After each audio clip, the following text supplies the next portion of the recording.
To support the homeless in providing accessible and safe housing throughout our community. We do this as an agency in the areas of public policy, advocacy, and training. And my role specifically is to connect and engage with the general public, legislative entities, and our housing-related agency partners. We do this in a couple of ways, primarily through our digital newsletter, the MCAH Housing Minute, which is sent each Monday, through our social media platforms on Twitter, LinkedIn, and Facebook, and the blogs posted on our website, where we focus on federal and state housing news, training, advocacy, agency news, and other topics. And lastly, through the many events that we manage each month.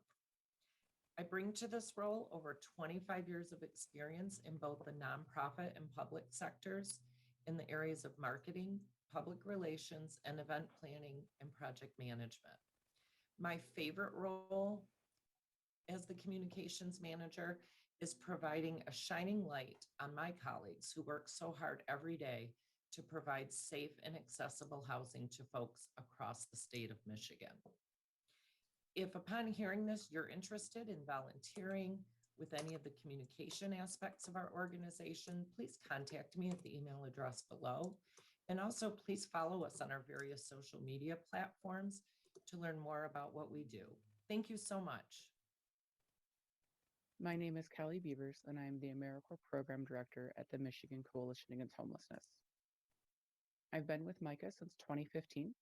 In my role, I oversee the management and operation of our two AmeriCorps National Service programs, MICA's AmeriCorps, our direct service program, and the Capacity Building to End Homelessness AmeriCorps Vista program, our capacity-focused program. In these programs, members commit to a year with AmeriCorps and provide critical support and services to housing and homeless service providers across the state. MICA's AmeriCorps programs aim to help our community organizations address critical needs through service, as well as to provide experience, opportunity, and professional development to our incredible service members as they prepare for life after AmeriCorps. My name is Lisa Chapman, and I'm the Director of Public Policy at Michigan Coalition Against Homelessness, or MICA. I work with MICA staff, the board, our members, and collaborative partners across the state to determine and implement policy priorities that will help advance the mission of the organization and improve housing and services for unhoused persons. One way to support MICA is to become an organizational or individual member, as it supports our advocacy efforts and demonstrates our impact and reach. I'm proud to head up the public policy at MICA, along with the Legislative Action Committee, which is comprised of our members and statewide advocates. I cannot underestimate the significance of people coming together to raise their voices for change. Stakeholders and collaborative partners are encouraged to join MICA's Legislative Action Committee and also the statewide Coalition for Expanding Housing Access, and get involved with a variety of policy efforts. One example of a collective advocacy win was legislation enacted a few years ago to allow state IDs to be at no cost for persons experiencing homelessness in Michigan. My work over the years includes working with and on behalf of persons with disabilities and those that are unhoused. The common thread is housing, lack of affordable, accessible, quality housing in places where folks want to live. There is a growing awareness now, if we didn't know it before the pandemic, just how essential housing is. Matthew Desmond, author of the book Evicted, says housing equals life.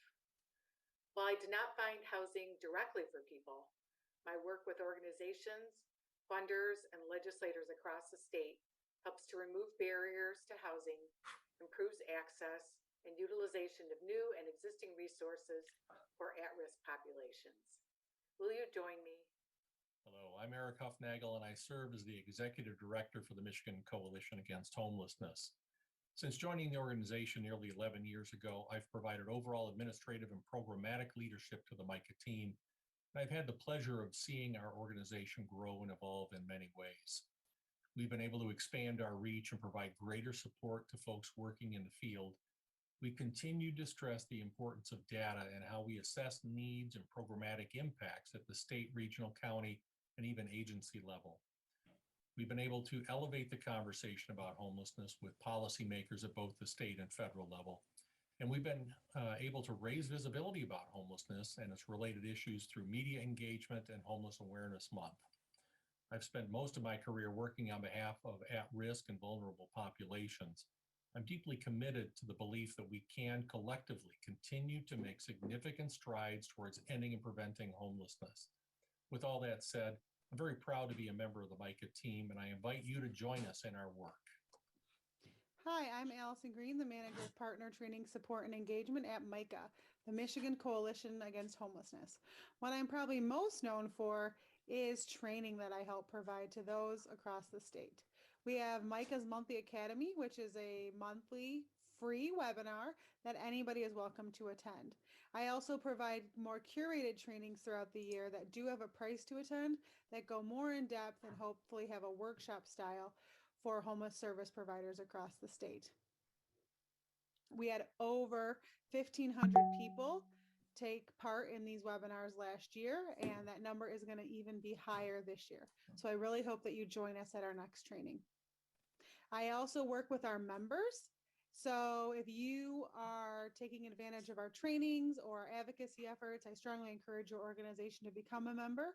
When you do that, you get substantial training discounts on all of our paid trainings, as well as MCAH will help promote your job descriptions that you have throughout the year, as well as any events you want to get out to members across the state. Finally, I offer sometimes technical assistance to people who reach out to MCAH looking for help navigating the homeless response system, or folks who don't really understand how the homeless response system works, or I provide training to constituents that are outside of the homeless response system who would like to know a little bit more about it. I am here to help with anything that you might need, and please reach out if there's anything that I can do to support your training needs or navigating the homeless response system. Thank you. Hi, my name is Eleanor Kolosinski. I am the Fund Development Coordinator here at the Michigan Coalition Against Homelessness. So I have a hand in coordinating just about every fundraising activity MCAH puts on throughout the year. So season to season, that could mean I'm doing outreach to gain sponsors for an event we have coming up. Could be drafting a grant proposal or even promoting our membership opportunities to individuals and organizations across the state. The ultimate end goal of my job is to make sure that all of our fantastic program managers here at MCAH, the people who do the work on the ground that you know us for, have the support they need to execute their job at the highest level.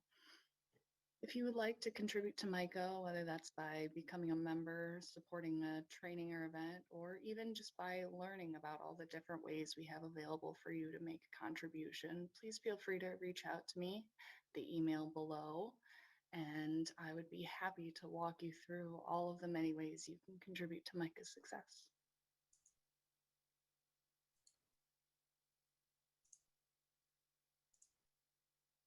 Hello, my name is Amy Stevenson, and I'm the communicator. Thank you so much for joining us this morning and for taking a moment to view our video. We're very proud of our first in-house production attempt to introduce you all to our staff.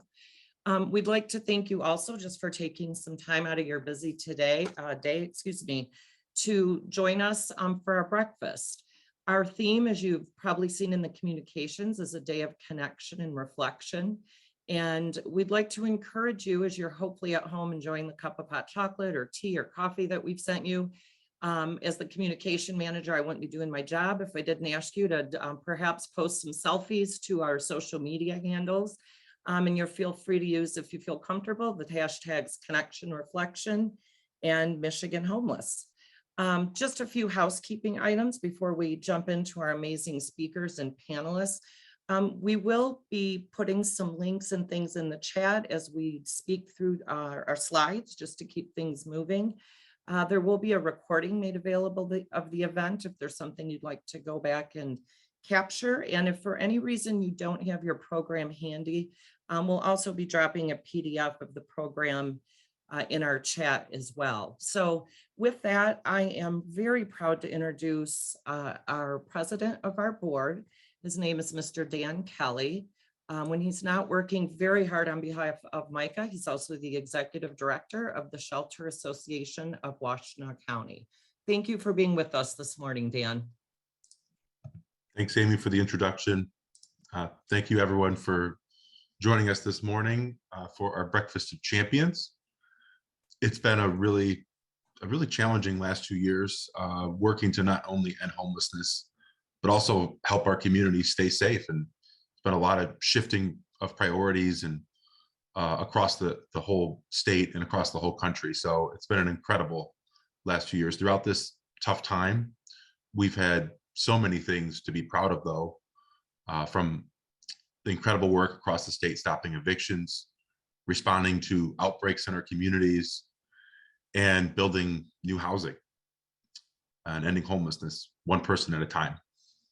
I'm excited to celebrate and show gratitude for all of our collective hard work and some of the amazing community advocates and champions today as we, as Amy said, connect and reflect on this last year.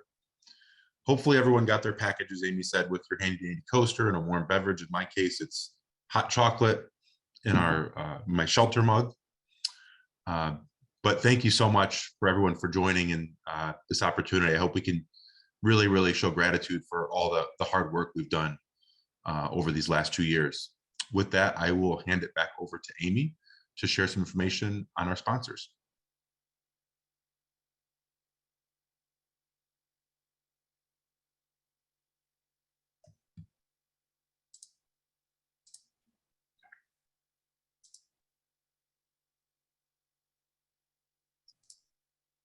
Hey, Amy, you're muted. Take two. I apologize. I wanted to take a moment to thank our sponsors, the Federal Home Loan Bank of Indianapolis. They've been a consistent sponsor of many of our events. Lake Trust Bank, Blue Cross Complete of Michigan, DevOps Detroit, and the DTE Foundation. Thank you again to these organizations for helping us make this program and many others possible. I'm now pleased to introduce our Executive Director, Eric Huffnagel, to say a few words. Thank you.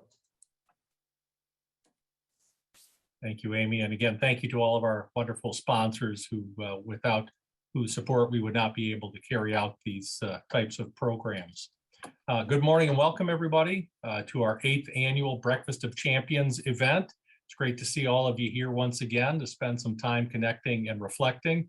My beverage of choice is nice, strong coffee to get my blood percolating today. Hope you're sitting back, enjoying yourself, getting your day started. But again, want to thank you for being with us today. Before we get the program started, I would like to start off with a land acknowledgement, which is an expression of gratitude and appreciation for those whose territory we reside on. So just very quickly, we collectively acknowledge that the state of Michigan encompasses the ancestral, traditional, and contemporary lands of the Anishinaabe Three Fires Confederacy of Ojibwe, Odawa, and Potawatomi people. Virtually the entire state was ceded from indigenous nations in a series of treaties from 1795 to 1842. And we at the coalition recognize, support, and advocate for the sovereignty of Michigan's 12 federally recognized Indian nations, as well as those communities working to gain federal recognition and historic indigenous status in Michigan. Just as a note, we're going to be dropping an interactive map in the chat box, which I hope you'll find interesting. I've seen that a few times in the past. I find it fascinating, and that will really give you a better understanding of indigenous peoples and the lands that they inhabited throughout the country, and you can drill it down and take a look at the state and even where you live right now.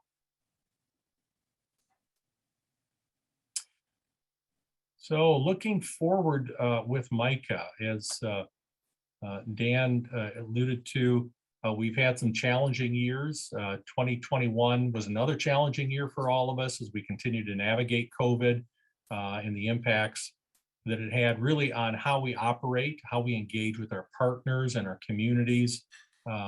And we've still made it through. We should pat ourselves on the back for that and look at the positives that have come out of that and looking at the silver lining, if you will. For Micah, it was also a year of change, and that included the expansion of staff and programming. And this was in part related to a strategic planning process undertaken by our staff and board of directors. And I'd like to touch on a few important elements of that, just to introduce you to some of the framework that we're using going forward. I want to talk about values, and you can see there on the screen the values that collectively the staff and the board have identified that we will use as our lens when we think in terms of how we are conducting our work. So empathy and respect, dignity, advocacy and awareness, data-informed decision-making, equity and justice, collaboration, knowledge and understanding, accountability, and courage. I think those are all terrific values that collectively we have landed on. And again, we're using that lens, using those values as we conduct our work. I also want to touch a little bit on a couple of important things, which is vision statement and mission statement, because those were updated as well. And I want to be clear about what those are and how we see ourselves as an organization. We don't have a slide on that one, so I'll just wing it here. If I can do it from memory, I can't. I'll read it though for you. Our vision statement is, we will advance housing justice and make ending homelessness a shared priority, And our mission statement, we serve as an inclusive statewide voice to improve systems and support communities to prevent and end homelessness in a way that leaves no one behind. Equity, I think, is very important, being woven into how we are conducting our work and what our mission is. So with that covered, and with a review of the values and thinking about those values as we move forward, we'll proceed with our awards. So congratulations to all of our winners. Want to just share this with you. This is something that was actually developed by someone who is going to be acknowledged today. And I'll give a little shout out to Laurel Birchfield for that. Thought it was a great way of conveying how we elevate those who are doing great work and how we see them. And so very powerful words, and thank you, Laurel, for developing this so that we could share this today. So we're going to move into the first award, and I want to pull this back into our values. When we think about courage, when we think about empathy and respect, and we think about dignity, those are elements that we see fitting within this community service award. And so I'm very pleased to announce that Dawn Kaitis has been identified as the winner of this award this year. She's worked with Capital Area Community Services, focusing on Clinton County, helping hundreds of people. The Capital Area Community Services, of course, is a community action agency that's been around since 1964. Dawn has been around for 22 years helping folks in her community. And, truly I can see that she does have the values that we're talking about here that are associated with this award. And we're just very pleased to recognize her this year. I do want to point out that we misspelled her name in the program.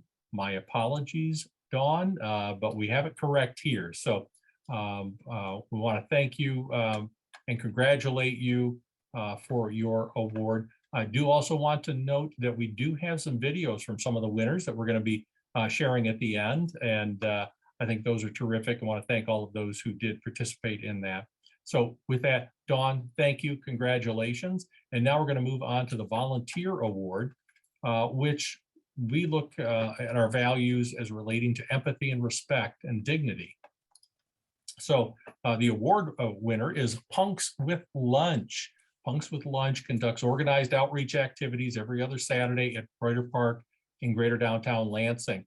They provide harm reduction, so safe use and other supplies, personal hygiene and healthcare and wellness products, tents and sleeping bags, and much more to those in need. They've done a great job. A lot of time is put into this. A lot of people are helped by it. And certainly we appreciate and value the empathy and respect and dignity that is provided to those that they serve. So a big shout out to Punks with Lunch and all those who are involved with it. I'm going to turn it over now to Lisa Chapman, our Director of Public Policy, who will talk briefly about our advocacy efforts, and then she's going to introduce our Advocacy Award winners. Lisa. Thank you, Eric. And what a great name, Punks with Lunch. Congratulations. One of the roles that Michigan Coalition Against Homelessness plays statewide is promoting advocacy efforts and raising awareness regarding a range of issues that affect vulnerable persons and those that are unhoused. We also work to advance equity, human rights, and justice in housing and homeless response.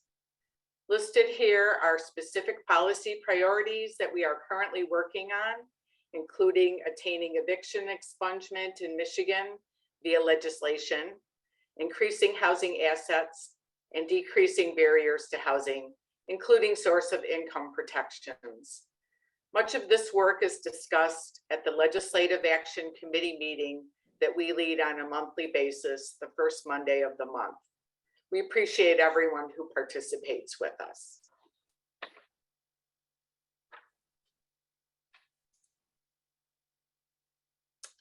Laurel Birchfield served in various roles while at MICA, including communications, policy work, advocacy, and training. Many innovations were adopted during Laurel's time, including in-person and virtual advocacy day, a big win by the ID task force with legislation adopted that provided for no-cost IDs for people that are unhoused, as well as the development of the Legislative Action Committee.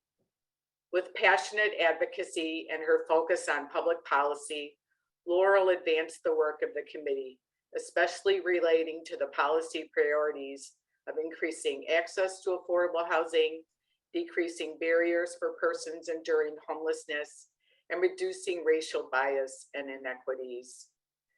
The Legislative Action Committee mailing list now stands at over 450 persons who have participated in the committee meetings, calls to action, and legislative engagement. Needless to say, it took several people to replace Laurel when she left last year, given all the hats that she wore. We celebrate and thank Laurel for all her outstanding efforts at MICA, and especially the passion she demonstrated for advocacy and enabling the Legislative Action Committee to be a vehicle for effecting change in Michigan. Thank you, Laurel.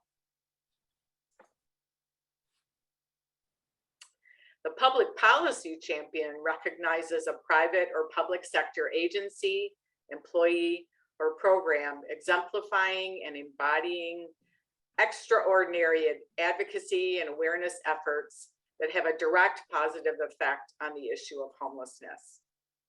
Starting from his days as a Washtenaw County Commissioner to service on task forces and his work as a representative in the Michigan House and now Senate, Senator Jeff Irwin has provided steadfast leadership and advocacy on issues ranging from living wages and health insurance for workers to increasing source of income protections and record expungement for juveniles.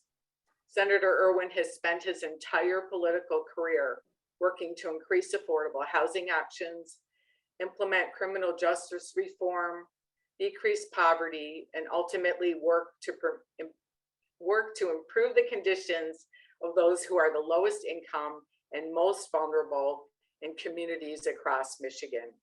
I could go on and on. His nomination from Avalon Housing and Washington Housing Alliance was 3 pages long. Mhm. Senator Irwin truly exemplifies the essence of a public policy champion for his remarkable advocacy, public education, and leadership as a county commissioner, state representative, and state senator, improving the lives of people facing homelessness and housing insecurity in Michigan. Congratulations, Senator Irwin. And now I would like to introduce my colleague, Allison Green, MICA Manager of Partner Training, Support, and Engagement. Allison. Good morning, everybody. I am here to talk about training, like Lisa said. So if you have not seen this statistic before, in 2021, we had over 2,300 webinar attendees and 1,660 viewings of our trainings. So that is pretty amazing. We are very proud of that. This aligns with our strategic plan and our need to share knowledge and to be collaborative. I want to let folks know that all of the sessions that I provide are curated from what folks in the field are asking for. So we work really hard to give you what it is that you are looking for and what you need to continue to do this really amazing work that you do on the ground every day. With that, I'm going to pass it over to Kelly Beavers, who's our Director of AmeriCorps Programs. Good morning, everyone. I'd like to first start off by thanking our current AmeriCorps host site partners for everything they're doing in this current year of service.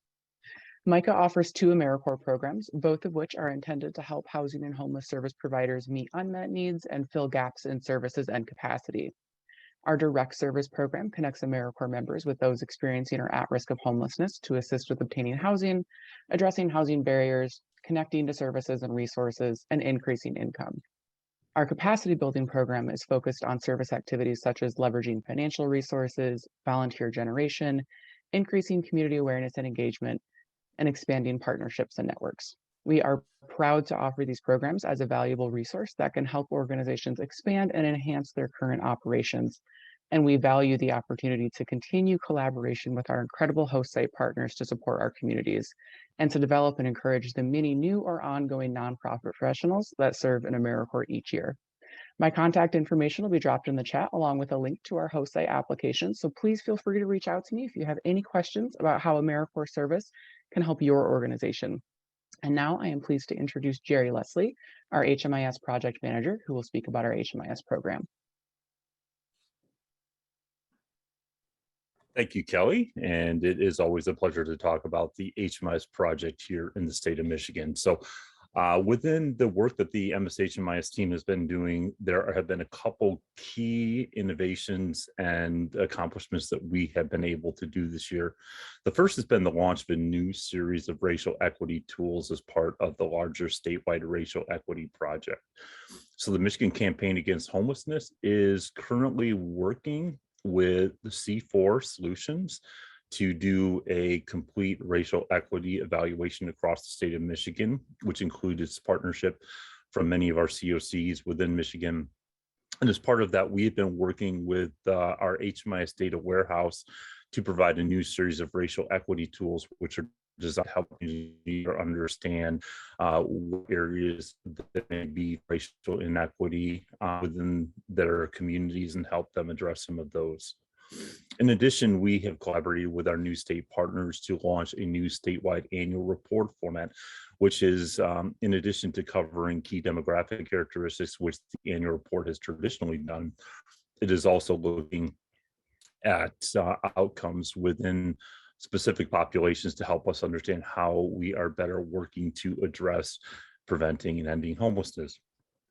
And the third major accomplishment we've had within the HMIS work has been our partnership with so many key state partners, including primarily in the last year, MDHHS, in doing work around the Medicaid data matching to provide housing opportunities for persons, and also the work with the MICR database to understand better who has been immunized within our homeless population when it comes to the COVID-19 pandemic, and then work around the Care Connect 360 project, whereby we're able to create a homeless indicator, which is helping partners who are addressing healthcare, mental health issues, with also understanding better what is happening potentially within homeless services, so there can be some more coordination of care.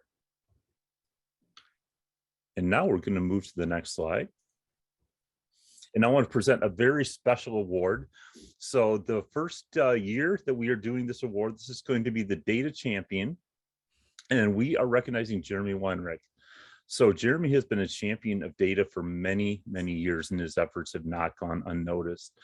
So in the ever-changing world of HMI's performance standards and system improvement, Jeremy has been a leader in his community. Jeremy works in Southwestern Michigan. He is Cass Van Buren area has been his area down there in Southwestern Region 8. His understanding of the importance of data quality and innovative use of that data has given him the tools to improve and streamline service delivery in Region 8. And state partners have recognized his commitment to reliably produce quality reports, and they do commend him for his efforts. And just on a personal note, I want to share that it, as some of you may know, is very difficult to work in a highly rural environment where often you don't have a lot of staff that is working directly with you. And many of you who work in rural environments know this very well. Jeremy has been very, very good at being able to, for many years, continue to move along his communities and keep them moving in a positive direction within rural environments, and really is a great example for how homeless services can be delivered from a data perspective when you work with very limited resources and continuing that work moving forward. So we want to commend Jeremy on being our first ever data champion at the Breakfast of Champions. And now I'm going to, I believe, turn it back over to Eric Huffnagel, our Executive Director. Thank you, Jerry. I was not going to speak until you prompted me. There are certain rules of etiquette here. So thank you very much, Jerry. Appreciate that. And congratulations, Jeremy, a well-deserved award. And congratulations on being the inaugural award winner. So kudos to you. So let's talk about Homeless Awareness Month. When we think about our values of advocacy and awareness, Homeless Awareness Month certainly is very much in line with that.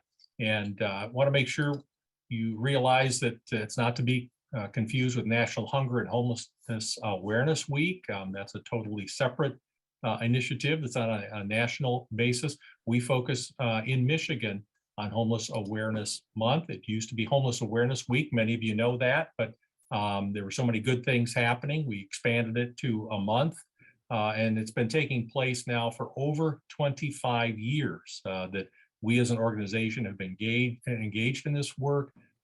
Many of you have as individuals, agencies, and communities, and it takes place every year for the goal, or focused goal of elevating the issue of housing insecurity and homelessness. And you all are making a difference in helping to elevate that issue to raise public awareness about the work that you're doing and the folks that you're serving. So I want to recognize the involvement that you've all had with that. And so we want to recognize a specific group of people for their work. Again, advocacy and awareness, very important as values. We want to congratulate the Homeless and Prevention Team of Northeast Michigan Community Service Agency. They have been doing this work focused on Homeless Awareness Month. Very proud of the work they've done. They've organized, hosted, and participated in a homeless sleep out. They collected monetary donations for their program, along with items that could be directly utilized as move-in supplies for newly housed participants of their program. Throughout the evening, they spoke with homeless individuals. They aided local community members, raising awareness about rural homelessness and the barriers that individuals and families are faced with while being homeless. I want to congratulate you on that great work, team. So proud to have you engaged in raising awareness about the issue of homelessness in your service area. I do want to also extend another apology that your initials are incorrect here on this slide. It's NEMCSA. But I do want to say that in all the years that I've worked in this field, when people talk about your organization, they quite often refer to it as NEMSCA, which I think more naturally sounds correct when you have the S and the C flipped around. So I apologize for that, but we know who you are. Everybody else knows who you are. So the acronym is not going to be confusing us. So again, congratulations to all of you. Really appreciate the work that you're doing, and hope that you will continue to do that great work coming up next year. I do also want to give a quick shout out to Homeless Awareness Month and remind people that you can all get involved in it just like they did. Doesn't have to be at the same scale because they're doing a lot of activities, doing some great work. But I would encourage you to get it on your calendars, begin the conversations about planning for November, and look for materials in August so that you can join us in this work. With that, I am going to pass the baton on to Eleanor Kolazinski, who's our Fund Development Coordinator and Membership Liaison. Thank you, Eric. I'm not going to keep you guys on the subject of membership for too long, but I did want to just point out a few things. It is one of our favorite ways to collaborate with service organizations across the state. It opens a lot of different doors for you, and it also allows us to support you more, do things like post job descriptions, discounts to training, or events like the Breakfast of Champions. And you are joining a quickly growing group. We've had a growth rate of over 200% in organizational membership over the last few years, and over 150 in individual membership growth. So if you want to both help MICA out and help out yourself for your organization, we would love to have you as a new MICA member or returning. Those links will be in the chat shortly. And I did want to quickly plug, we have a membership appreciation week coming up next month. More details will be shared on our social media, but I will say that we'll have free access for all members to a special training series by Ryan Dowd if you're interested. So feel free to reach out to me or Allison with any questions about that. And with that, I do believe, as fitting for a breakfast event, we have a 10-minute coffee break. No work allowed. It's strictly for relaxation and hot or iced beverages. Feel free to populate the chat as you will in the meantime, and enjoy your break.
Welcome back, everybody. I hope you enjoyed your 10-minute coffee break or whatever it is that you're drinking. Yep, see, Eric complied. So did Lisa. Good job.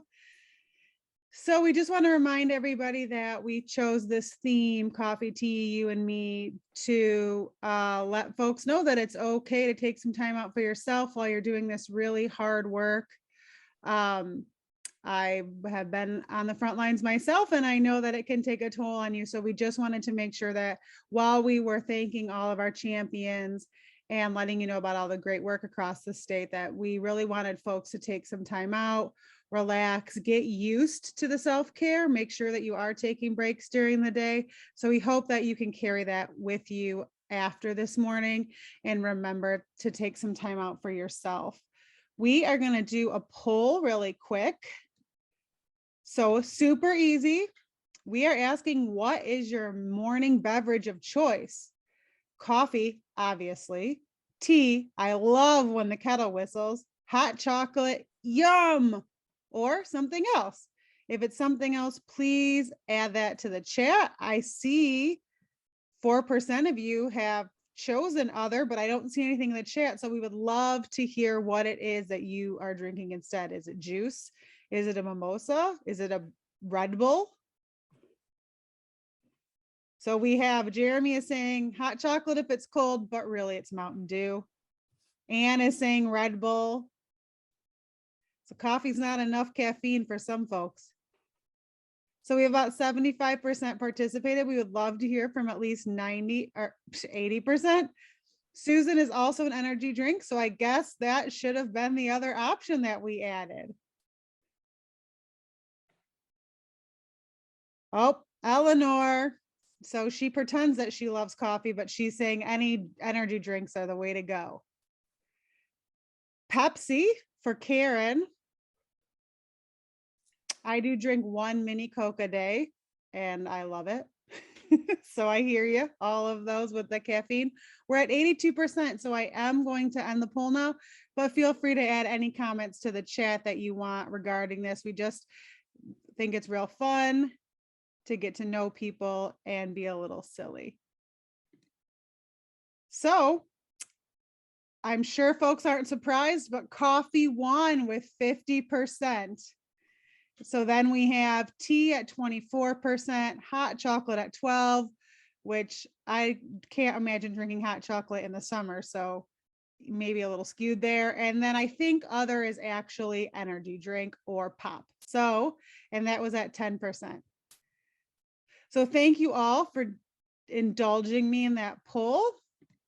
We also want to take a moment out to thank everybody who has contributed to putting today's event on. It was a lot of hard work, but we are really excited that we get to acknowledge these champions and all of the interesting work that's going on across the state. We hope that it's inspiring you to think a little bit about things that you can do, or hopefully to think about the people in your community that maybe do similar work or that are bringing ending homelessness to fruition where you are at, and you can think about nominating them for next year, because we do this every year. So keep that in mind and maybe make a list, put it on a post-it note, so when nomination time is due next year, you will be all ready.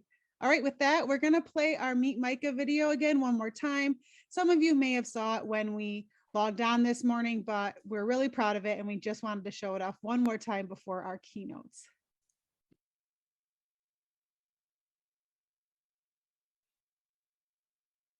Hello, my name is Amy Stevenson, and I'm the Communications Manager for the Michigan Coalition Against Homelessness.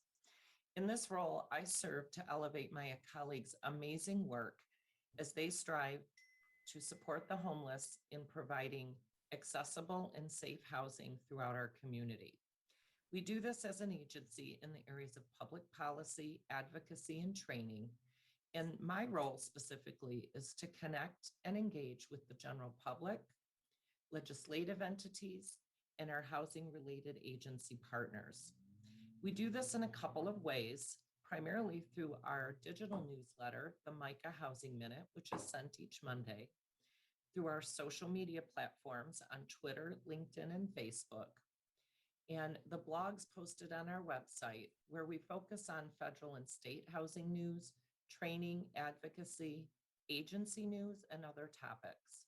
And lastly, through the many events that we manage each month. I bring to this role over 25 years of experience in both the nonprofit and public sectors in the areas of marketing, public relations, and event planning and project management. My favorite role as the communications manager is providing a shining light on my colleagues who work so hard every day to provide safe and accessible housing to folks across the state of Michigan. If upon hearing this, you're interested in volunteering with any of the communication aspects of our organization, please contact me at the email address below. And also please follow us on our various social media platforms to learn more about what we do. Thank you so much. My name is Kelly Beavers, and I'm the AmeriCorps Program Director at the Michigan Coalition Against Homelessness. I've been with MICA since 2015. In my role, I oversee the management and operation of our two AmeriCorps National Service Programs, MICA's AmeriCorps, our direct service program, and the Capacity Building to End Homelessness AmeriCorps Vista program, our capacity focused program. In these programs, members commit to a year with AmeriCorps and provide critical support and services to housing and homeless service providers across the state. MICA's AmeriCorps programs aim to help our community organizations address critical needs through service, as well as to provide experience, opportunity, and professional development to our incredible service members as they prepare for life after AmeriCorps. My name is Lisa Chapman, and I'm the Director of Public Policy at Michigan Coalition Against Homelessness, or MICA. I work with MICA staff, the board, our members, and collaborative partners across the state to determine and implement policy priorities that will help advance the mission of the organization and improve housing and services for unhoused persons. One way to support MICA is to become an organizational or individual member, as it supports our advocacy efforts and demonstrates our impact and reach. I'm proud to head up the public policy at MICA, along with the Legislative Action Committee, which is comprised of our members and statewide advocates. I cannot underestimate the significance of people coming together to raise their voices for change. Stakeholders and collaborative partners are encouraged to join MICA's Legislative Action Committee and also the statewide coalition for expanding housing access and get involved with a variety of policy efforts. One example of a collective advocacy win was legislation enacted a few years ago to allow state IDs to be at no cost for persons experiencing homelessness in Michigan. My work over the years includes working with and on behalf of persons with disabilities and those that are unhoused. The common thread is housing, lack of affordable, accessible, quality housing in places where folks want to live. There is a growing awareness now, if we didn't know it before the pandemic, just how essential housing is. Matthew Desmond, author of the book Evicted, says housing equals life. While I did not find housing directly for people, my work with organizations, funders, and legislators across the state helps to remove barriers to housing, improves access and utilization of new and existing resources for at-risk populations. Will you join me? Hello, I'm Eric Huffnagel, and I serve as the Executive Director for the Michigan Coalition Against Homelessness. Since joining the organization nearly 11 years ago, I've provided overall administrative and programmatic leadership to the MICA team, and I've had the pleasure of seeing our organization grow and evolve in many ways. We've been able to expand our reach and provide greater support to folks working in the field. We continue to stress the importance of data and how we assess needs and programmatic impacts at the state, regional, county, and even agency level. We've been able to elevate the conversation about homelessness with policymakers at both the state and federal level. And we've been able to raise visibility about homelessness and its related issues through media engagement and Homeless Awareness Month. I've spent most of my career working on behalf of at-risk and vulnerable populations. I'm deeply committed to the belief that we can collectively continue to make significant strides towards ending and preventing homelessness. With all that said, I'm very proud to be a member of the MICA team, and I invite you to join us in our work. Hi, I'm Allison Green, the Manager of Partner Training Support and Engagement at MCAH, the Michigan Coalition Against Homelessness. What I'm probably most known for is training that I help provide to those across the state. We have MCAH's Monthly Academy, which is a monthly free webinar that anybody is welcome to attend. I also provide more curated trainings throughout the year that do have a price to attend, that go more in depth and hopefully have a workshop style for homeless service providers across the state.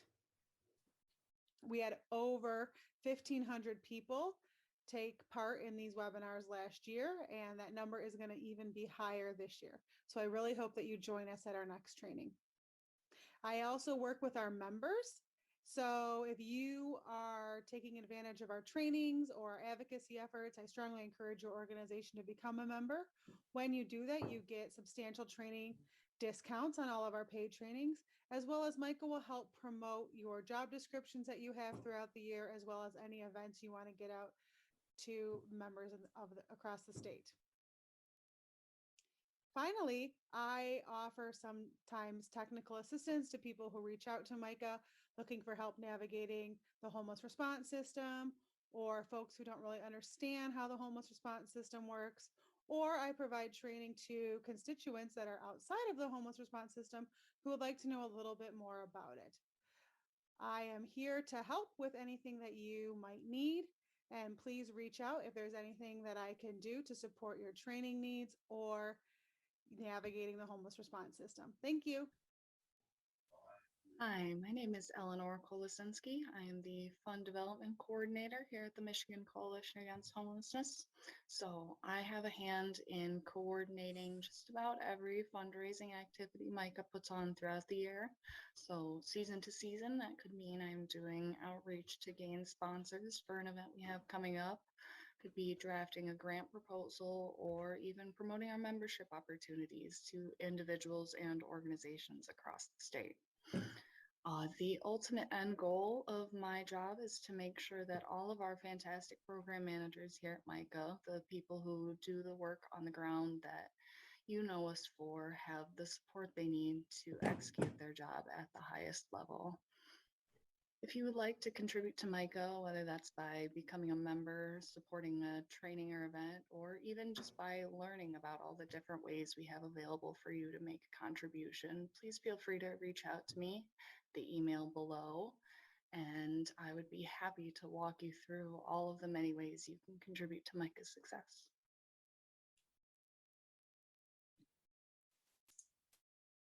All right, thank you everybody for viewing that with us again. I am so excited to introduce our keynote speakers who have joined us today from different parts of the country.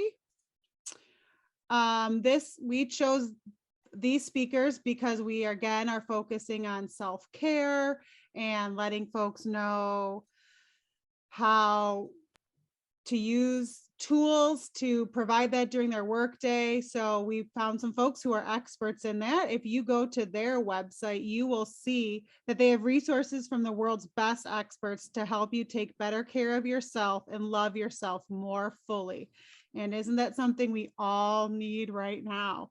Again, going back to MCAH's values, this also goes back into empathy and respect, because I think that we often think about giving empathy and respect to our clients daily, but I don't know that we often think about giving it to ourselves. So we are here to do that. This is for you.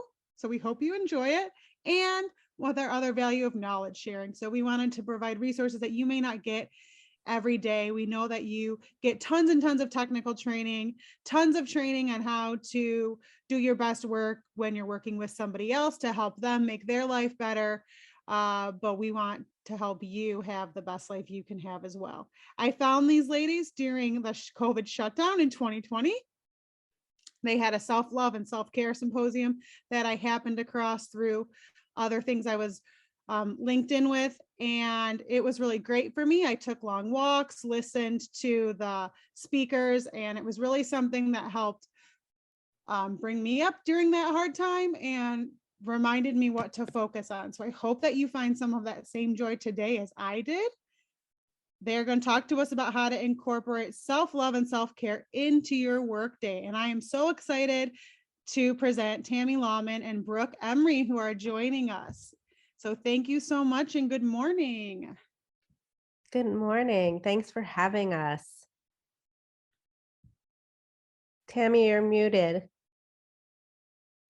My apologies. I thought I hit the button, but thank you, everybody. We are so grateful to be here with you guys, to be able to spend this time with you, and to be a part of this amazing celebration that honors you. I mean, you're people who give unconditionally and tirelessly to serve your communities, and we love to support people who are doing good and having fun. So thank you for allowing us to be here and to contribute to your celebration. Yeah, I mean, it was absolutely satisfying to hear, Allison, that you were listening to the symposium, because the reason why we created that symposium is that we actually got burnt out ourselves. And in the work that we do, you know, we realized that we were overgiving and that we just ended up with adrenal fatigue. I worked on a launch and ended up with walking pneumonia. And given that, you know, Tammy is an expert in creating virtual summits, and we both were interested in the topic of self-love and self-care because we were putting ourselves last place. We had such a good time in really embodying that information, and we're really, really looking forward to sharing some of these tips and tools with you today. So yeah, and we want to do a little myth busting to start with, because I think a lot of people think that taking care of yourself, loving yourself is selfish. And we're here to tell you and reiterate that it is not selfish. You are the most important person in your life. If you don't get up out of bed in the morning and your reserves and your wells are not filled, then you're not able to do the jobs that you do. You're not able to take care of your families. So you want to be in service, not a slave to your community, but be in service to your community. And we want to make sure that you have some tips and tools to fill up your reserves, to put your oxygen mask on first. We like to think of it as filling your cup up to where it's overflowing and you're actually serving from the saucer and not the cup. So you're always filled up, you're regenerated, you're rejuvenated, you're all those RE words, and you're able to serve from that saucer, but still making sure that you're fulfilled and you're happy and you're at peace. Yeah, we can't even imagine the stress or the conversations that you have during the day. Brooke and I can't imagine what you guys go through on a day-to-day basis, but we can imagine some of those stressors that trigger you, or some of the things that you have to deal with are pretty heavy. And yeah, we have some great tools that are going to help lighten up your day, help you remind yourself to take care of yourself. So yeah. Yeah, so we're going to just set the stage today in terms of what Tammy and I love to do to start off our self-care and self-love practice, is to start with an intention and a blessing each day, and you could choose one or the other. So I thought I would give you the opportunity just to close your eyes and receive an intention, and then I'll go deeper into, you don't have to close your eyes, only if it feels good. And if for some reason you're driving, do not close your eyes. Yes, so that's the precursor. So I'm just going to ask that everybody who is listening to this call or to the recording of this call, that they know that they are worthy of taking time for themselves. And if that voice in your head is saying, I don't have time, you could thank that voice. Thank you for sharing. I'm going to take a minute for me. And even if it's just saying, I am grateful, even if it's just the fact that you've taken the time to be on this call, that the workplace has provided you with this, that you woke up this morning and you were able to wash your hands, we're going to invite and ask that everybody on this call be surrounded with that self-love and be surrounded with that self-care, and that they're able to receive today. As people who are givers, it's also completely okay to receive. So with that being said, I ask that we all receive our good, that we all receive the self-love, that we all are able to put the oxygen mask on ourselves first, so that we can then give from a place of fulfillment, and that it's okay to have joy, and even it's if in the little moments, and it can be free, even in the breath that we take. So we thank you for this time. And may we, at the end of this practice together and this time together, everybody feel lighter, more joy, and more peace. And thank you. And so it is. So it is. Yeah, so we would just invite you guys to take just a deep breath in and out. That's a really simple tool you can use when you get triggered, you're off balance. Taking that deep breath in and out, it activates your parasympathetic nervous system, allows you to calm down a little bit more. And one thing we wanted to do with you guys to begin with too is to celebrate all of your wins. So we don't do that often enough. Even as women, and men, we tend to, like Brooke said, overgive, under receive, and we don't celebrate our wins or our accomplishments. So we would love to have you guys, if you want to put in the chat, and we would love to celebrate some of your wins or some things that you're proud of. Even if it's something simple like you got to go out and go for a walk this week, or maybe it's something you accomplished within your community or with the people that you're working with. And we would love to celebrate some of those wins with you guys. I'll start, Brooke. I had surgery 5 weeks ago. Today is the first day I exercise since I had surgery. So I'm celebrating that big time today, even though I only did like 10 little sit-ups and 10 little push-ups. So yeah, Brooke, do you have something you want to celebrate today? I celebrate that I've overcome COVID, and I got to take my daughter to school this morning, and I got to walk my dog, and just feeling really blessed to have my health. Beautiful. Allison says she's proud that we got the Breakfast of Champions off and running this morning. And yeah, we're very excited about that. Congratulations to everyone here. Ryan says, I'm proud that I got a 4.0 in my first year of grad school. That is amazing. Awesome. Celebrating that with you. Eleanor says, spending time with family this weekend, small wins. And yeah, we don't look at anything as small, but we can understand how you can categorize that. But yeah, let's think of every win as something big, something awesome to celebrate. Amy says, mastering how to share slides on a webinar with 60 people watching my every move. So yeah, Amy, we totally get that, and we're with you. The tech gods are with you today. Do you want to read some of those, Brooke? Lisa says she's proud to work with amazing partners and colleagues around the state. I want to celebrate that Karen is inducted into the Owasso Bowling Hall of Fame. I mean, like, I didn't even know there was such a thing, and I feel so excited about that. Jeremy's proud to be part of a great team. And please, I'm sorry if I messed this up. It's Listen, she's getting ready to do her TED Talk, or they're getting ready to do their TED Talk on period poverty. That's amazing. Going to my hooding ceremony on May 26th for my PhD, and my dissertation got nominated for the best dissertation of the year. We are an amazing company. This just feels so good. And like, just that little thing about sharing your wins with each other is a way to change your vibration. We do this with I do this with my husband, I do this with my kids, and you as a team can raise your vibration. And that's what we did with setting the intention.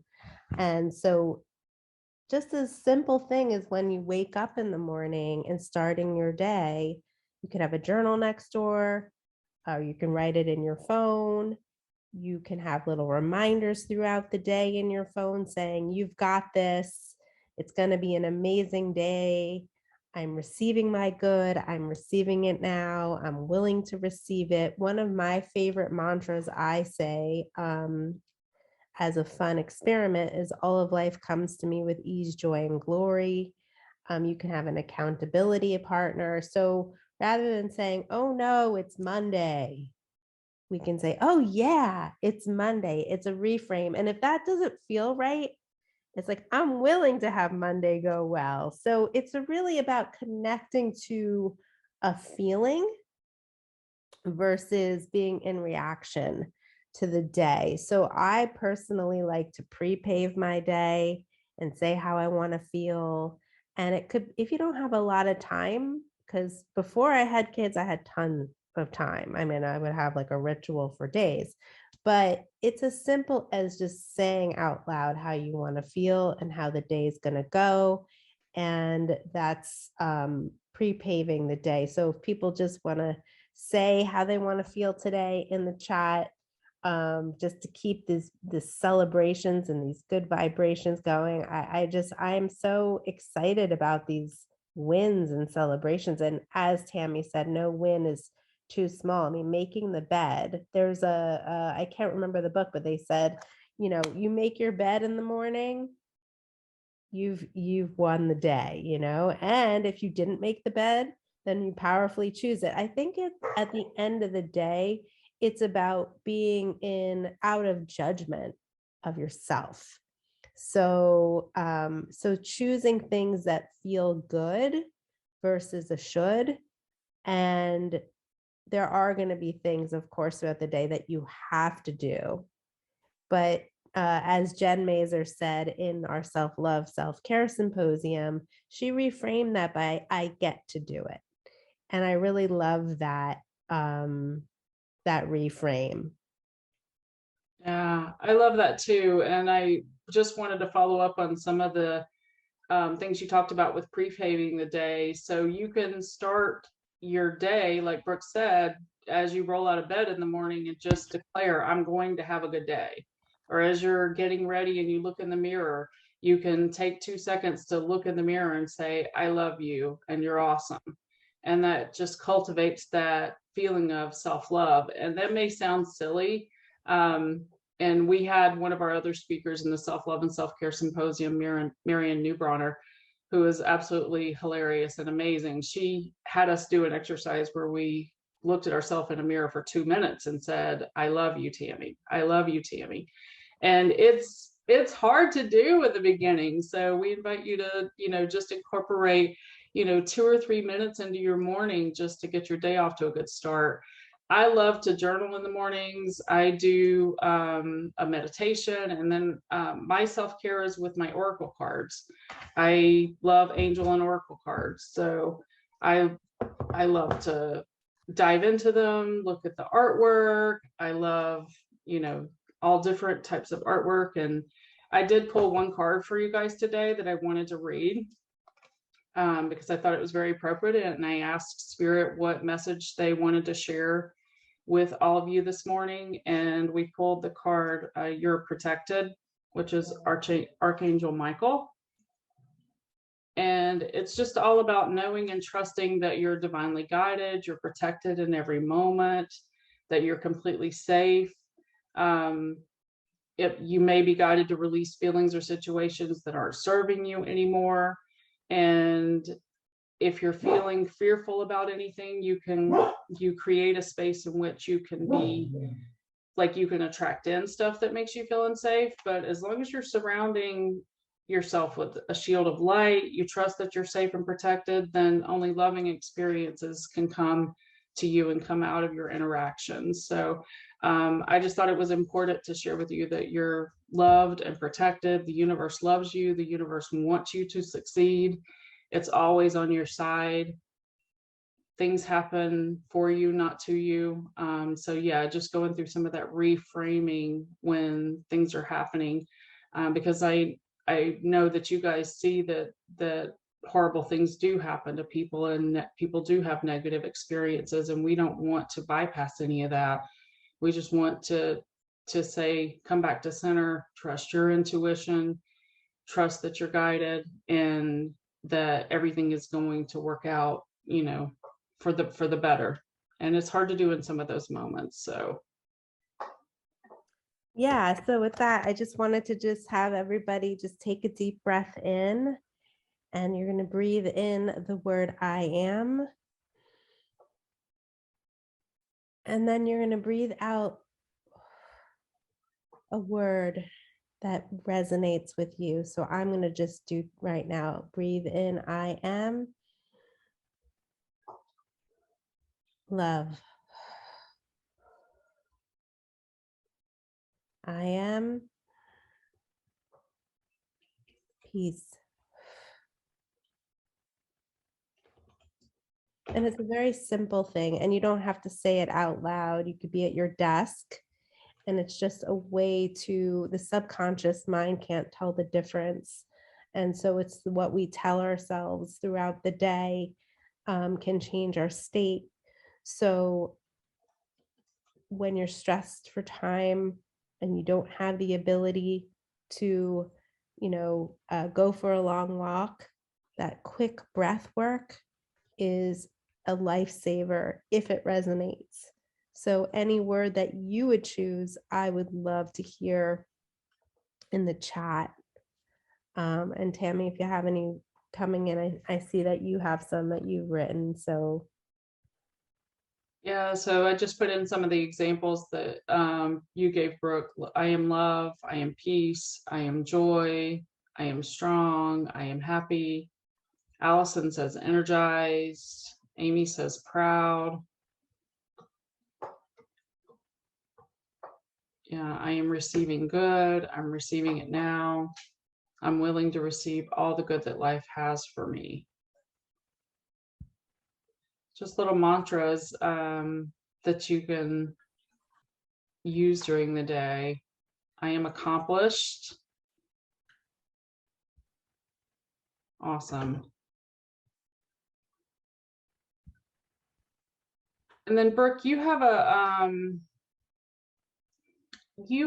a technique that we talked about that we wanted to share with everyone as people are going through their day and they're coming across challenging situations, or people. And some of the things we wanted to suggest is, if you can remove yourself from a situation, get up and go for a walk, or go to the bathroom where you can be alone by yourself for a couple of minutes, or to an office where you can shut the door. Movement in your body helps to move that energy. So whatever you're feeling, whatever that heavy energy is, you can help move it by moving your body. And you can use that exercise that Brooke just told you about, the calming breaths, or sometimes you're in a situation where you can't get up and leave. So Brooke wanted to demonstrate a small exercise that you can do if you're like sitting in a meeting and you just need to bring yourself a little bit of peace. yeah, so if you have the ability to do this in front of other people, you can take your thumb. I don't know, my hand's going in and out. It's like this, like I feel like the magician of the illusionist, but you put your thumb on, this first line on your finger, and you start with peace begins with me. Peace begins with me. These lines on your fingers are pressure points to calm yourself down. And let's say you can't do the finger motions, you can say it, or you could even just say peace, harmony, peace, harmony, and focus on the action and the words that you want to feel. Or I surrender this situation so I could see it differently. So that is an immediate change of state and not be attached to the answer. So peace begins with me. Peace begins with me. And we could also ask a questions. What's right about this that I'm not getting? And there's no answer. It's just asking the question and allowing a answer to come so that you can be inspired to make a different choice. And so I think that, when those, I like to call them ego landmines, you never know. That's why I love to set my day in the morning and write how I want the day to go. I even get as granular as, how I want the meeting to go, how I want everybody to feel, and I want everyone to feel uplifted and that everyone got something from this meeting. And you can say how you want to feel, and you can say how you want them to feel as opposed to being reactive.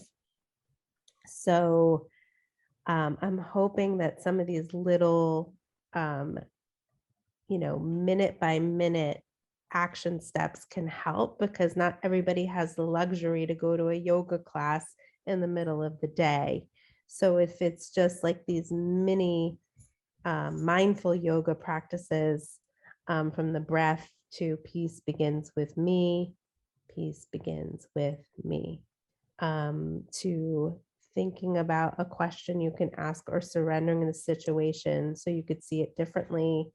And it's always possible to have an accountability, a high vibration accountability partner where you can phone a friend, text a friend, I want to celebrate my win, or I want to feel this. Or it could even be where you might need to vent. And I think that that's something that is not really considered in the personal development world, is what I like to call conscious complaining. So it could be as simple as you writing in your journal, but then as after you get it out, or you have a committed listener and you've vacuumed, then you can say how you want to feel, because stuffing it all down is never the answer. It's really about allowing yourself that permission to say the truth, but then shifting to a new state from that place. So I didn't know that I was going to say that, but I felt guided to share it because it was there for somebody. So Yeah, so if you're not feeling love or peace or joy, then you don't have to pretend. You can say exactly how you're feeling. I am tired, I'm exhausted, I am overwhelmed, I feel like I didn't get anything done today. I didn't do my best in that. I didn't have the best interaction, or I didn't act in the way that that showed my best self in that meeting, or whatever it is. So tell the truth. Get it out. Like Brooke said, don't stuff it down. Get it out, and then see if you can reframe it. So if you're feeling tired and exhausted and overwhelmed, tell the truth. And then how can you reframe it?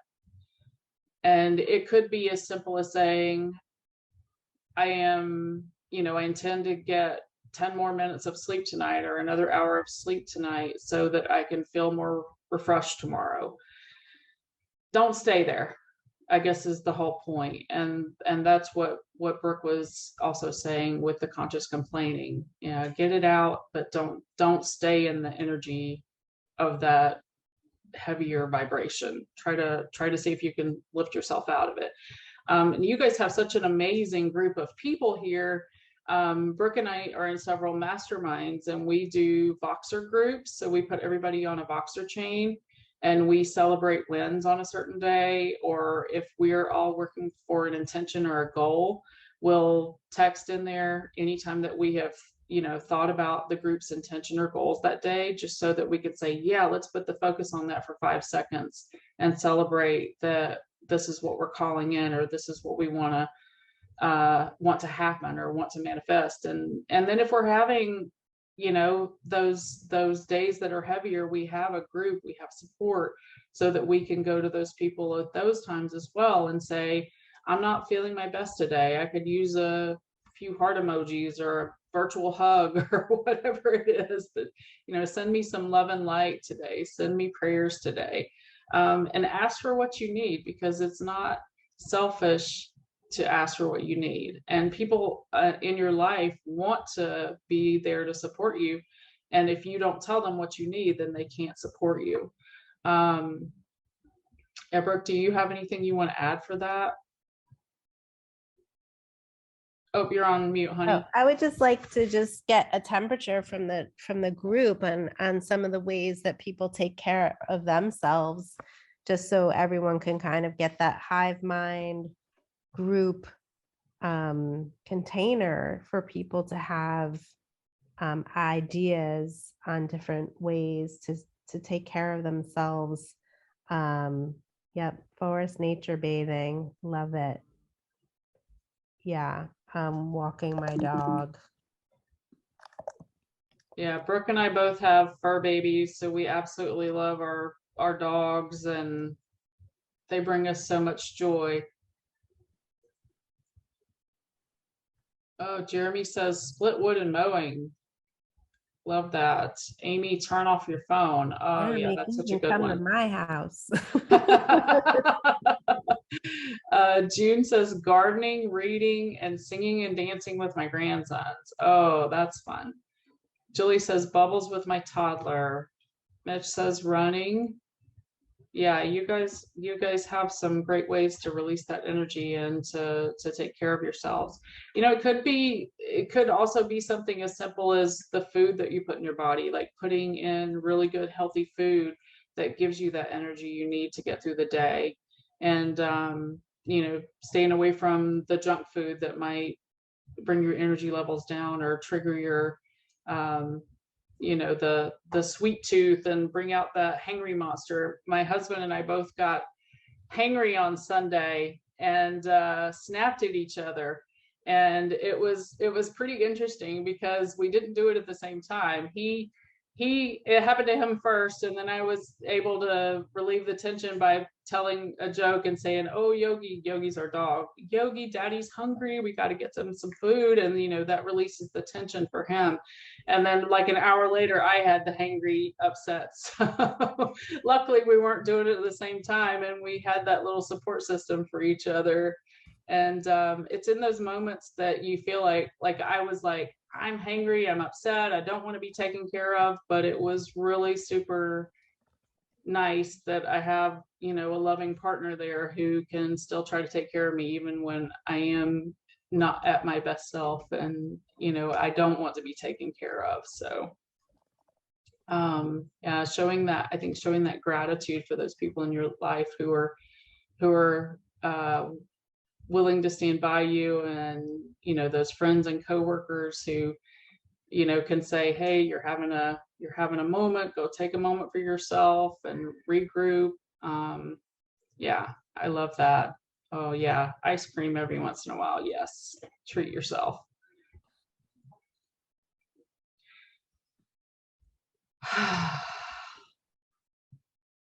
So one other thing I wanted to talk about is like boundaries.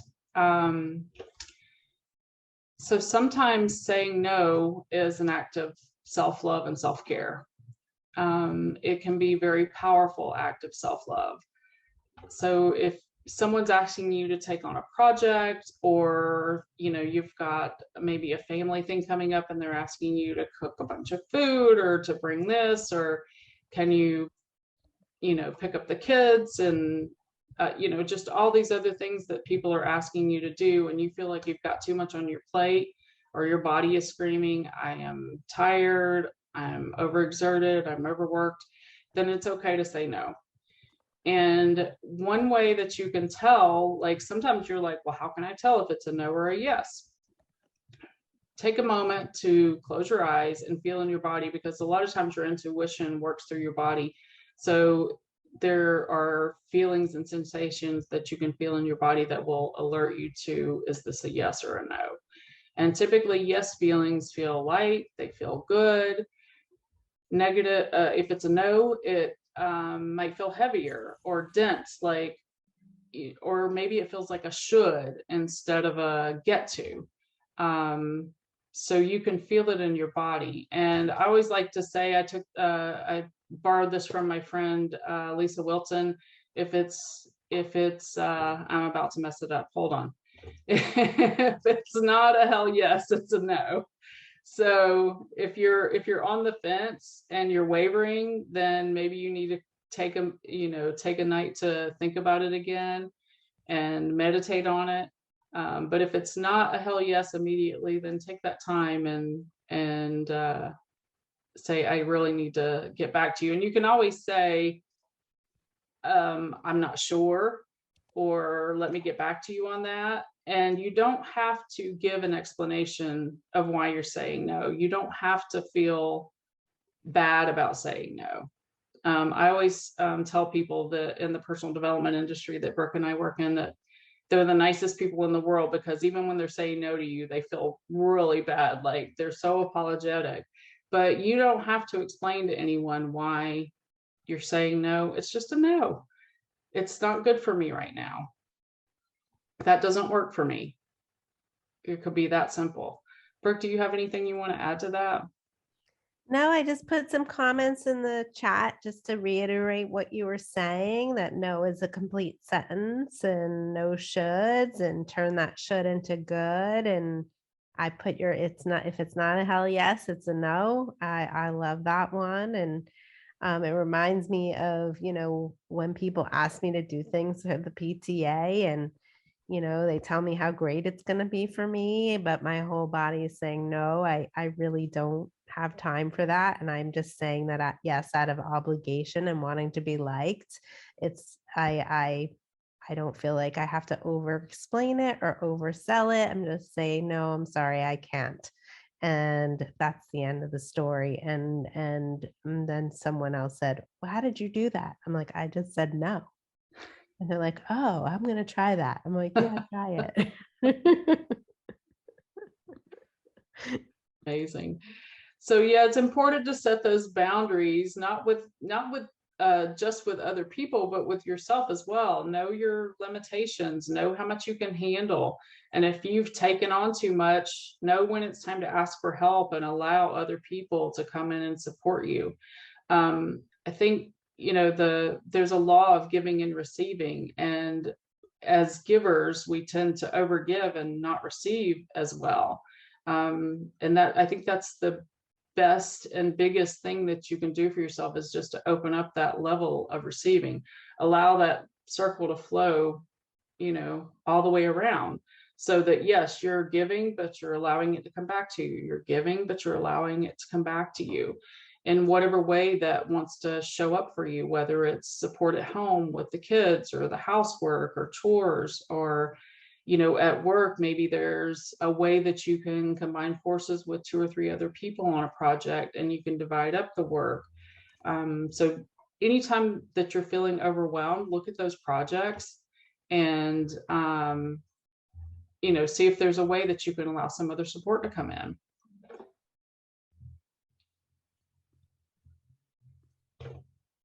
Where do we want to go from here, Brooke?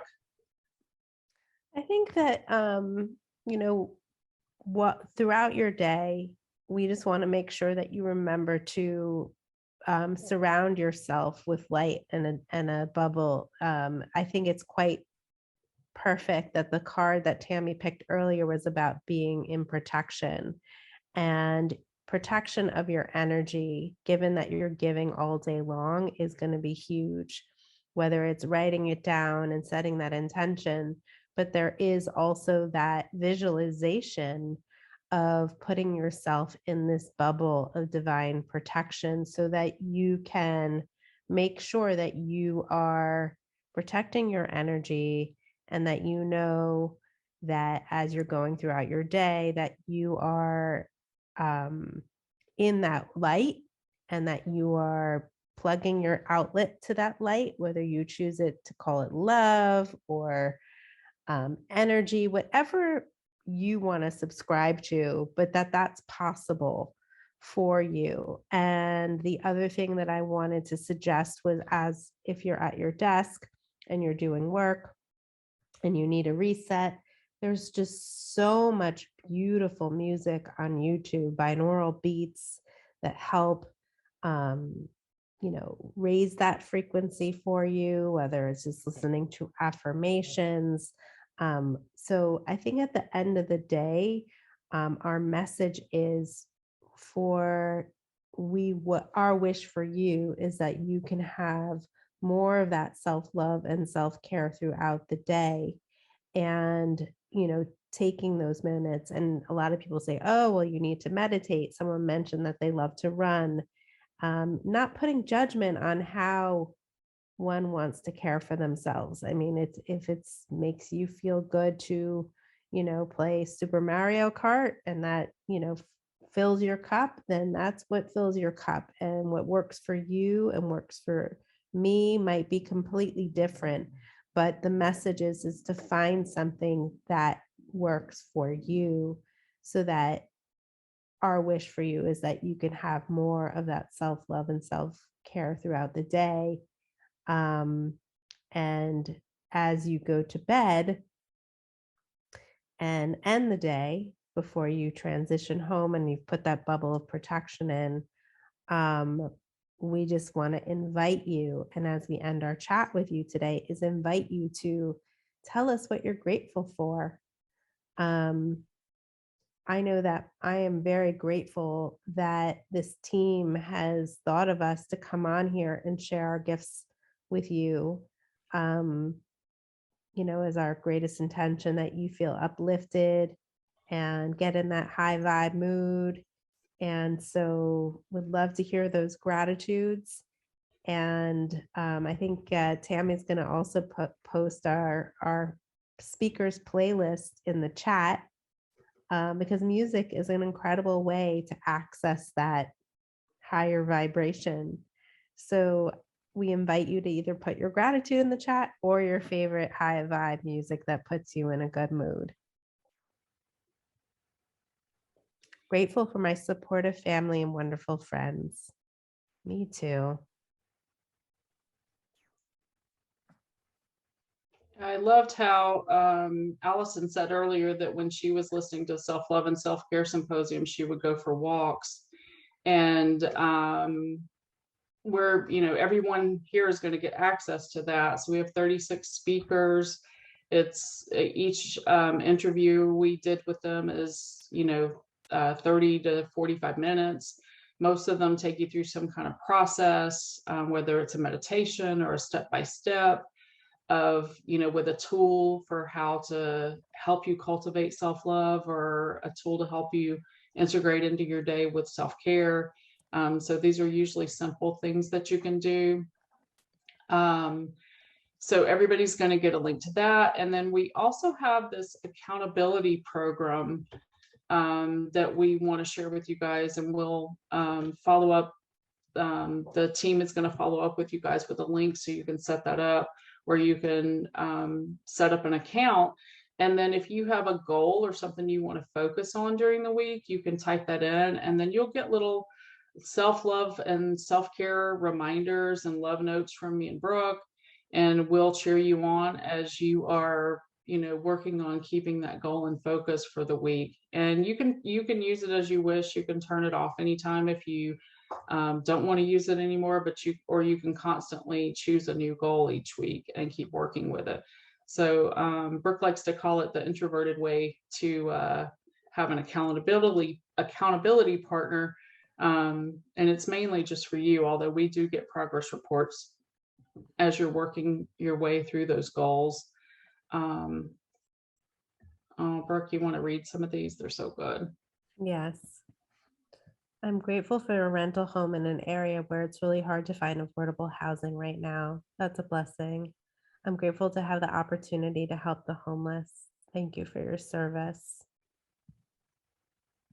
I'm grateful that we get to help you fill your cups so that you can go out and do your beautiful work out into the world. Awesome. So we would, our time has run short. We would like to leave you guys with just a simple message, and one that we invite you to be open to more to more love and to more play in your life. So one of the things that we'll send you the link to will be a meditation. It's called How to Connect with your Soul Integration with Your Forgotten Child. And I call your forgotten child your little 5-year-old or 6-year-old self, the person who, you know, was not mired down by details of life, or, you know, all the, you know, the only goal that little part of you had each day was to wake up and have fun and play and to be in your highest excitement in every moment. So yeah, I invite you to just take, you know, 10 seconds here to close your eyes and picture that little part of you and connect with him or her for 5 seconds. Look her in the eye and let her know that you're going to be coming back and talking to her more, and letting her know that you're going to add more play and love and light into your day.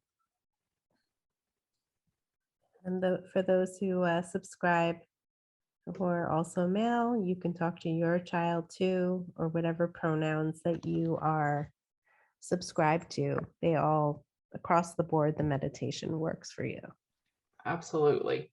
Absolutely. Just pick out that little part of you that loves to play and have fun, and start listening to that part of you a little bit more so you can incorporate that into your daily life.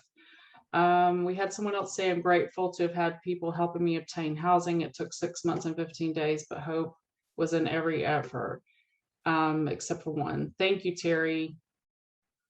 Thank you, everyone. We are so grateful to be here with you guys. We are in awe of the amazing work you're doing, and we hope that everything that we put together, all these resources, even if they only help you for 2 to 3 minutes a day, we are so grateful, and grateful for this interaction with you guys today. So thank you.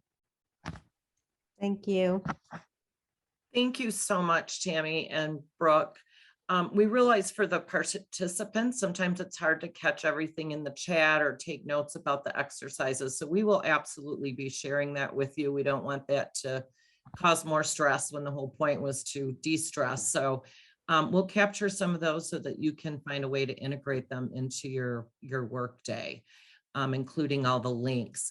And I also just wanted to share kind of an observation back to our organizational values. When we talked about our champions, we talked about values around, they expressed empathy, respect for the folks they serve, dignity for the folks they serve. And it occurred to me, those same values really apply to what Tammy and Brooke were saying, to show empathy to yourself, to show respect to yourself, and that yourself deserves dignity by engaging in whatever scope of these activities would work for you, and that it's very universal. So thank you both again for your time. We'd like to, though, speaking of our champions, talk a little bit or hear from them, which we're super excited about. And before I jump into that, speaking of empathy, respect, and dignity, while I was listening to them about the wins and celebrating the wins, I think on our social media platform, it might be fun to do a Win Wednesday, to have folks who follow us put in the chat to celebrate their successes. Or if you just have a struggle that day and you need, like you said, a heart emoji or some response to engage, to create a space to do that. So I think we'll do that. It might be called Win Wednesday or something, to help you have a space to come back to some of these concepts, and we'll host that on our different platforms. So thank you for that suggestion. But moving on again to our champions, I'm going to do a little screen share here, and we are really excited this year to have several of our champions speak to you directly via a video to share with them their thoughts. Just one moment while I switch this over.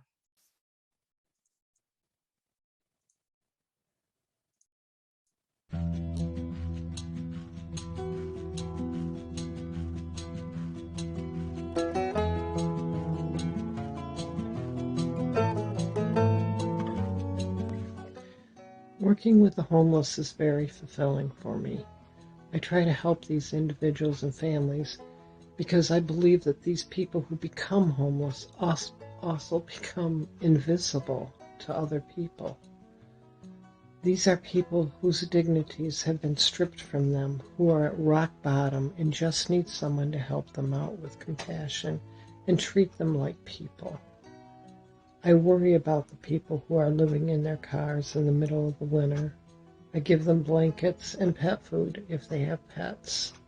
Shelters don't accept pets, so many people elect to live in their cars in the dead of winter because of this.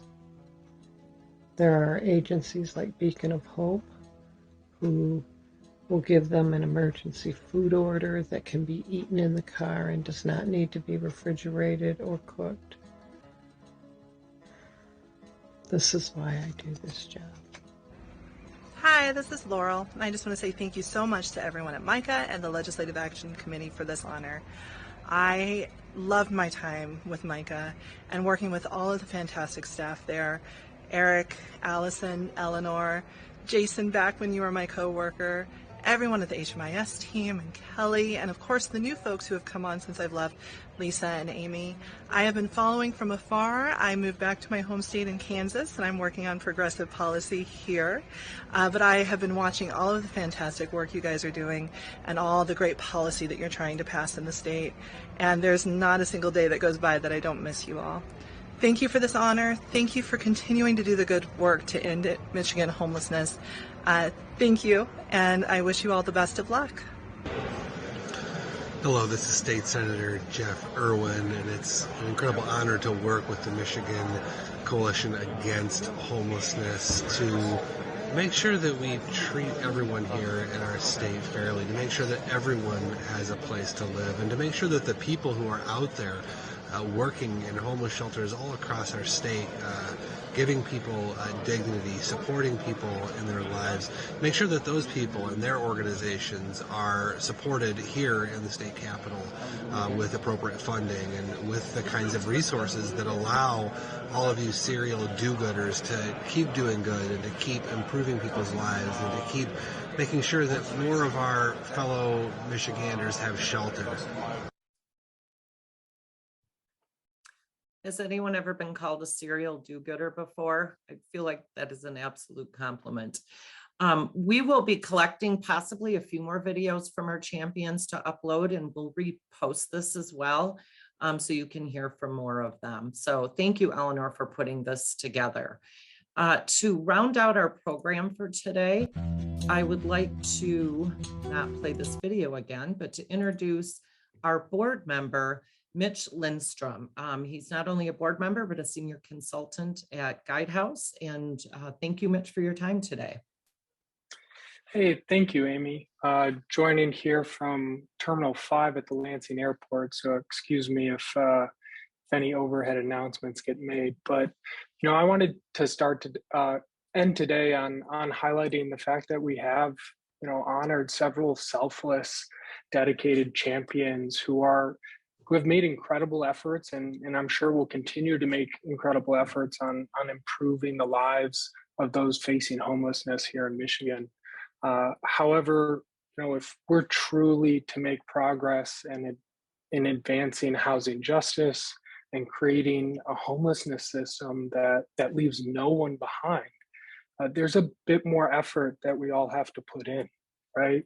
And now I recognize that those on this call more than likely have been putting in that effort.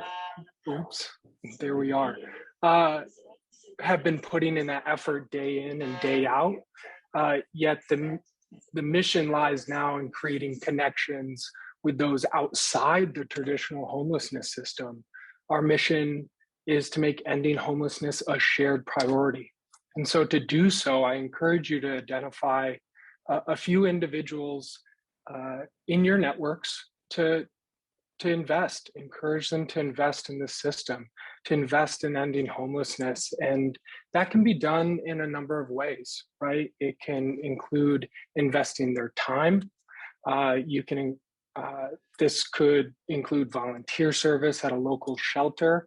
It could also look like representing and serving on one of MICA's many board committees, public policy, data, communications, fundraising, leveraging your expertise to help move this mission forward. It could also look like investing your money, right? Our homelessness system could benefit from an influx of funding. I don't think I have to belabor that point with this particular audience, but that funding and that money goes to advancing programming and advocacy work, but it also means investing back into the workforce that's moving this work forward here in Michigan. So encourage folks to donate to a local or state organization like MICA or many of our local partners so they can use those funds to move the mission forward. You can also invest in, encourage folks to invest with arguably the most important additive, which is their voice, right? So if we're to end the predominant narrative that homelessness is a product of individual poor choices, or if we're to move forward with continuing to pass meaningful state and local legislation that addresses the structural barriers that we're up against, it's going to require the voice of many, right? And so I encourage you to grab a friend or an influential community member and join us at this year's State Advocacy Day. Ask us to join you at your local advocacy days. Get involved in local elections, share content on social media, and encourage others to do that in your community.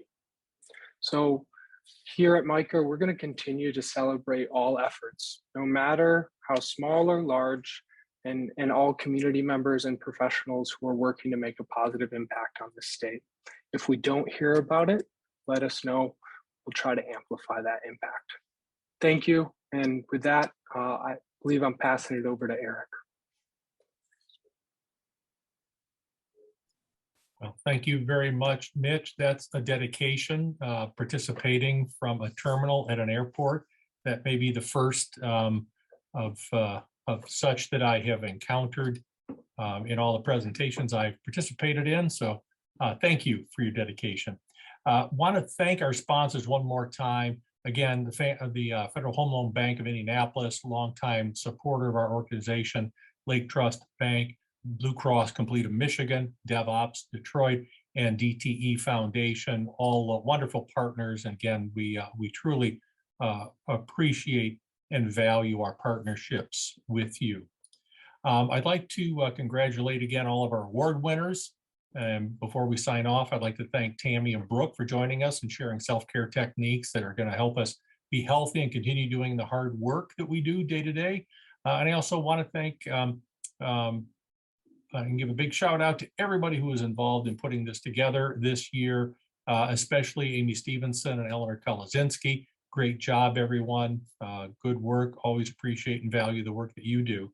And lastly, I want to thank you for being here today so that we could collectively acknowledge and honor the 2022 Breakfast of Champion Award winners. It means so much to us to have you come here and celebrate this together. And I just want to say, next year, we look forward to seeing you in person. So please make plans to join us. We'll see you then. Take care.